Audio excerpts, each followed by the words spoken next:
Hello friends இன்றைக்கி உங்களுக்கு ஒரு எக்ஸசைஸ் சொல்லித்தர போகிறேன். சரிங்களா?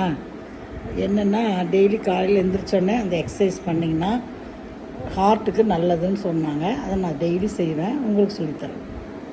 பாருங்கள், இந்த கையை இப்படி வச்சுட்டு இந்த இதில் வச்சுட்டு 1 2 3 4 5 அது மாதிரி 1 2 3 4 5 அப்புறம் 1 2 3 4 5 1 2 3 4 5 அப்புறம் இப்படி 1 2 3 4 5 அப்புறம் இப்படி 1 2 3 4 5 அப்புறம் இப்படி கை தட்டுற மாதிரி எத்தனை தடவை வேணால் செய்யலாம், அது உங்கள் விருப்பம். அப்புறம் இந்த கையை சூடு பார்க்குற மாதிரி தேய்க்கணும். அப்புறம் இந்த மணிக்கட்டில் வச்சு 1 2 3 4 5 1 2 3 4 5 இது மாதிரி செஞ்சிங்கன்னா உங்களுக்கு ஹார்ட் அட்டாக் வராதுன்னு சொல்கிறாங்க. தயவுசெய்து டெய்லி காலையில் இருந்துச்சுன்னா உட்காந்த இடத்துல சிம்பிள் எக்ஸசைஸை இதை எல்லோரும் செஞ்சு பயனடையணும்னு நான் கேட்டுக்கிறேன்.